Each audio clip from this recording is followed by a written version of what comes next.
Hi, this is Regina Y. Favors with the Toxic Encounters book. So I have another topic that I want to explore. It is explored in chapter 2, cheating as bluffing. And I added a question mark there because it is arguable if we suggest that someone who cheats is actually bluffing, because sometimes people cheat because they actually want to cheat, and it has nothing to do with bluffing the romantic partner. But I also think that if you are cheating and you have decided not to exit the relationship, at some point you must be bluffing. Because if you really wanted out of the relationship, then you would just exit the relationship. The other side of the argument, I always believe, is also that cheating means exit. That if you are cheating, that means you want out of the relationship. So I added that question mark there as a way to gauge your thinking about cheating and the role of cheating in relationships, and why people cheat, and why they feel like that it is some sort of strategy to resolve an immediate problem. The problem could be that you feel unhappy in a relationship and you think that committing to cheating is a way for you to solve your temporary unhappiness. The problem with that, though, is that you are not assessing the situation for what it really is. If you are cheating in a relationship, it is likely because you should never have started that relationship. Because I don't think people cheat on everyone. I don't think people cheat on everybody. I've never cheated myself, and I pray I never cheat on a partner. But I would think that before I even decided to enter a relationship, engage a relationship, that I would want to make sure that whoever I'm with that person. It doesn't make any sense to get into a relationship with someone only to make the decision to um, exit that relationship by having multiple partners. It just doesn't make sense to me. And maybe that's the problem, because people like to base everything they do on emotions. So it may not make logical common sense to someone, but they think it makes emotional, psychological sense for them, for that person to be able to secure and a fair partner as some form of mate insurance, in the sense that if this doesn't work out, I know I have a backup mate. I know I could mate switch. Um, I know I could find, someone else. We would use the common parlance, find me somebody else, but the psychology terms are mate switch, mate replaceability. So that means I'm not interested in retaining my mate. That mate retention is also a psychology term. So this is something to think about, because you can't cheat on everybody and you can't break up with everybody. I mean, if each partner you engaged cheated on you, in some ways you may have to look at yourself. And I understand that sometimes people love to project their frailties and flaws onto you, as if you are the only person responsible in the relationship. But it does have some credence that if you are choosing people who to cheat on you, who cheat on you, then you may have a flawed worldview. You may have a distorted worldview about relationship making, relationship development, choosing people who don't have staying power, choosing people who jump from relationship to relationship, choosing people who don't perceive you as valuable. They perceive you as replaceable. And that's a very important thing to consider, because I just finished writing an article about the cost of mate switching. And in one section of that article, I was discussing, exploring the concept of the come up woman, and that one partner will take a woman, say it's a man, would take a woman, require her to be just loyal to a fault, in common urban terms, ride or die. But he already has it in his mind that he's going to exit the relationship when he gets on, when he becomes financially more capable, competent, more able, um, when he finally gets his stuff together. But he doesn't let the come up woman know that she's actually a come up woman, and that even though she's investing time, money, heart, finances, body, uh, soul, everything, with the expectation that it's going to convert into a long-term relationship, or she already assumes that it is a long-term relationship, because men will marry even the come up woman. Um, she's assuming that this is going to happen, but she doesn't realize that he has already framed her as a person he can leave. So the come up woman is something that I'm thinking about in terms of exploring fully. I'm also considering other types of topics on emotional eviction, how partners evict you out of the relationship. It's a way of expelling you, almost exiling you as well. So I think those terms, those concepts relate to cheating as bluffing. So this is explored in chapter 2. The book is Toxic Encounters: Why People Pursue Rebound Relationships, part 1. And it is part 1 of a 3-part series. So I'm going to read the questions and then just add analysis. What do you think about bluffers? What do you think of women who say, I'm going to leave you and do not leave? How do you see a man who struggles with a woman who cheats? Do you think cheating is bluffing? So the thing about bluffers are people who often use bluffing as a way to really control you. Because if you really thought that you were going to do the very thing that you said that you were going to do, you would just do it. Why would you need to bluff? Why would you need to tell someone, okay, if you don't do this, I'm going to do this? It doesn't make any sense. So that means you don't really have any plans on doing that, um, doing the thing that they are threatening, right? And so then when someone calls your bluff, you are actually surprised. But then you have to ask the question, why would you be surprised? Because uh, did you not expect that person to have a mind of his or her own, to have other, decisions that they need to make for themselves? Their lives do not depend on your bluff, and that they can make a decision at any time to suit their needs and wants and desires, even if it is to your detriment, and even if they really do need your help. So what I think about bluffers is essentially they're just playing games, because they're the types of people who may be um, a little intimidated by what you have going on, and so they like to bluff. They might be people um, who think that they are superior to you, and they might bluff. There are people who don't have a real handle on who they are as people, as individual people, and what kind of contribution they can make, because there's no need to really involve you in what they're trying to do if they felt comfortable enough to do what they're trying to do.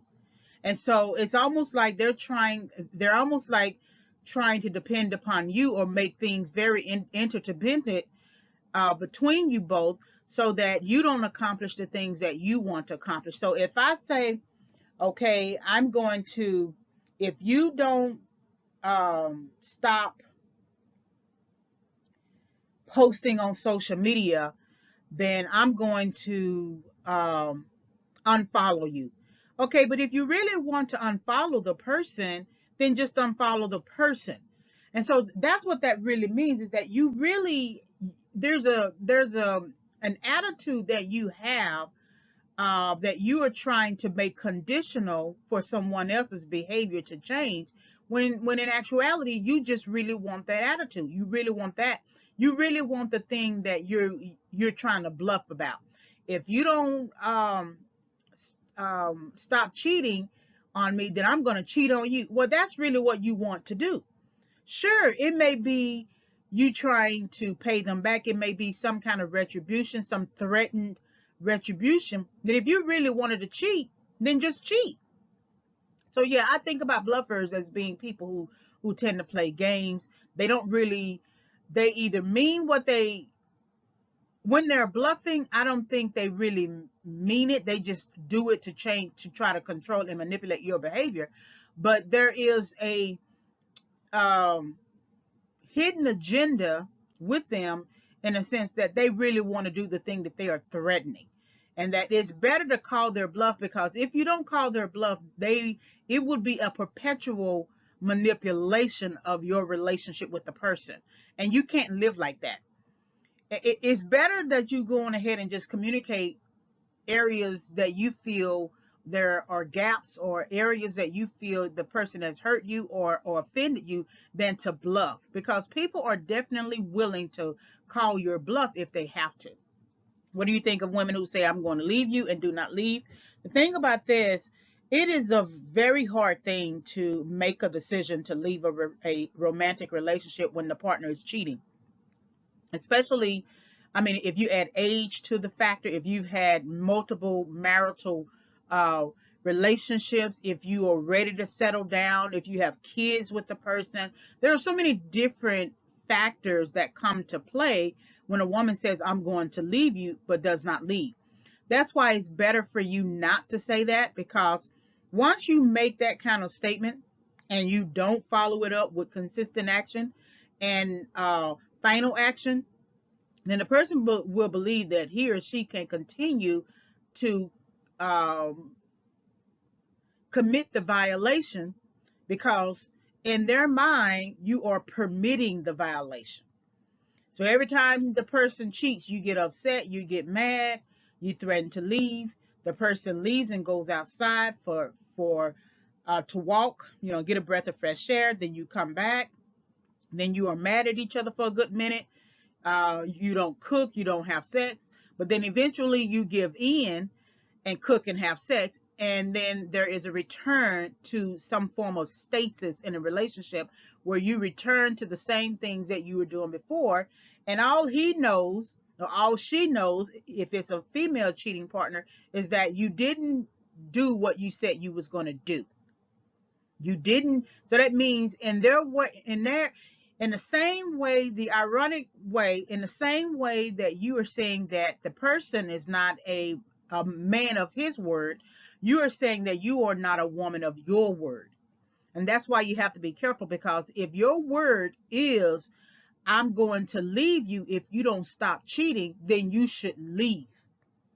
Or you plan your exit. You may have to plan your exit. Don't tell the partner that you plan on leaving, and you start saving money. You start letting him save money. You start doing a number of things that reflect your decision to exit the relationship. Even if you may have to stall him a bit by still continuing to have sex, still continuing to cook, still continuing to do relationship things. And then what will happen is, what will happen will be, he will come home one day and everything is gone. You packed and left. But to continue the relationship after you said, I'm going to leave you if you don't stop cheating, is to suggest that you just don't believe what you say yourself, and that you're basically bluffing.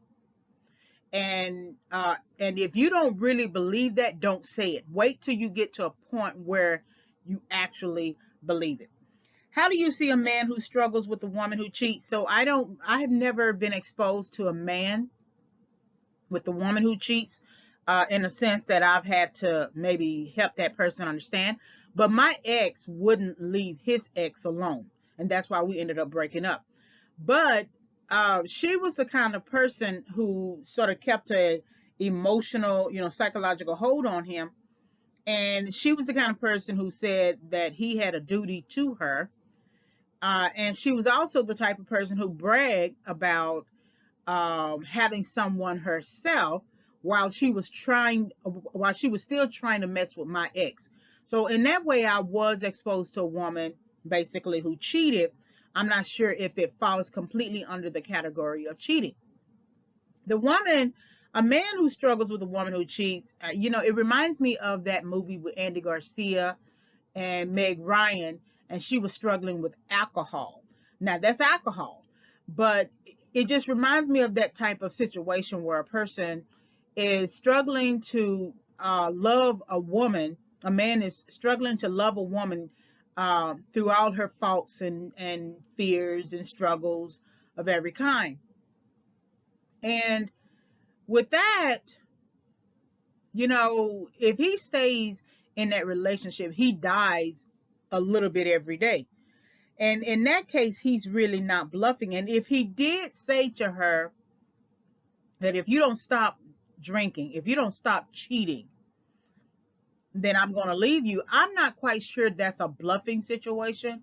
I think that is a true, I'm trying to work this out situation.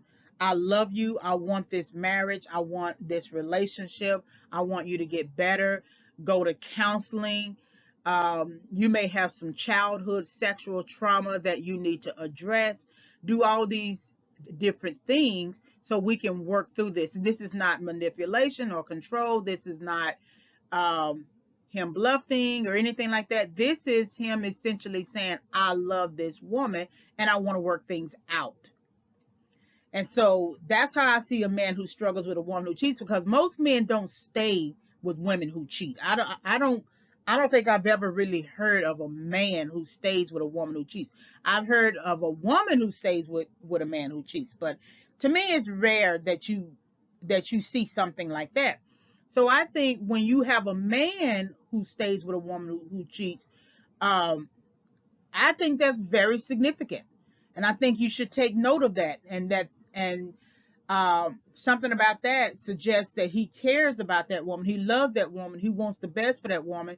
He wants to do for that woman, and he wants to be there for that woman. But the woman is struggling, and she could be a person who really doesn't care about him, or she could be a person who, like I said, implicit in her behavior might be some form of sexual trauma from childhood. And if you see a promiscuous woman, if you see a woman who's struggling in the area of sex, it is usually because she's had some exposure to some form of childhood sexual trauma, and that it hasn't been addressed, and she has moved from partner to partner or relationship to relationship, and the relationships were not healing enough for her to begin to consider addressing her issues. And then those relationships ended without any kind of resolution for her individually.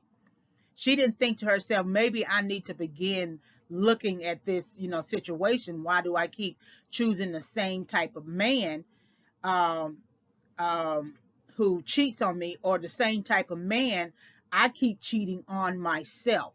Why do I keep doing that? Why do I feel like cheating is a solution for me? Why do I feel like cheating is something productive for me? Why can't I just stay in a relationship? Why can't I um, let the relationship, develop? It doesn't make any sense to move from relationship to relationship, cheating on each of my partners. And so when she has that problem, a lot of times it goes back to some kind of exposure to a molester, and then it moved over into a family member who did something to her, and then she might have been raped, and then she might have had an abusive partner. And so all she did was just continually um, emotionally wonder um, about wondering about not necessarily finding true answers, just kind of emotionally sleepwalking. So when she cheats, there is some kind of background issue or whatever. You could say the same about a man when he cheats as well, that there might be some childhood sexual trauma. If a man is loose in the streets, oftentimes we would say The woman would be fast in the streets, but the man is loose in the streets, that he basically um, he's kind of having sex with multiple women without any real true consequence or really conscientiousness about it, not wearing a condom, uh, doing all different types of things to sort of almost self-harm, harm himself. Well, a lot of times that has something to do with childhood sexual trauma that he hasn't addressed himself. So again, when the man struggles with a woman who cheats, it might be that he saw his mother struggling with his father who was cheating, and she might have used him as a way to be a pseudo husband to him, which is basically emotional incest. He might have seen also, he might have been required to be the sibling who suffered under role reversal, meaning that he had to parent in some ways his own siblings. And so whatever you see him doing with the woman that he's with, married or not, a lot of times it has some kind of relationship to what he saw in his immediate family dynamic as a child. So he saw his mama put up with something, so now he's putting up with something. He saw his father put up with something, so he's putting up with something. And so that's usually the case. Do you think cheating is bluffing? I do. Because if you just really want out of the relationship, just leave the relationship. You don't really have to cheat on anyone to get their attention. And that's what bluffing is um, in terms of cheating, how it's related, that you're trying to get that person's attention. So you're just going to cheat and cheat and cheat. But all that does is affect your mentality. It distorts your worldview. It affects your heart, your mind, your body. It's definitely going to impact or have an impact on your finances. Any type of sexual issues you might have, dysfunction, infidelity, anything, is going to have an impact on your finances directly. It may not show up immediately. It may take some years, but you're going to find yourself in a financial setback. And I mean the ultimate financial setback, or the obvious one, would be if you had the divorce. If there was a divorce, if your partner divorced you, okay, then you have to split finances. That means you don't have access to another set of finances. You have to make do with whatever you're doing. And what if you didn't have a job? And so you would have to go find a job. You'd have to go do a number of things. So regardless, it would affect you. So I do think cheating is bluffing. So cheating is bluffing is arguably an interesting topic to explore. It would be great if I had sort of like a focus group, a research group, or just a group of people to talk to this about, to talk with about this concept. But it is something to think about as you maybe navigate any previous experiences with cheating, whether you were cheated on or whether you cheated yourself, that we have to make grown man decisions. We are not in high school. It's funny. I think we actually were much more mature in high school than now as adults. We are making the types of decisions that make no real logical sense, knowing that there are more consequences as an adult than there were as a high school student. And so cheating as bluffing is something that I want you to really think about. So the book is available on Amazon. You can visit my website, reginawhitefavors.com. Like, subscribe, and follow. So I am on Facebook, Instagram, YouTube, and Twitter. Just type in Regina White Favors. Thank you very much for listening.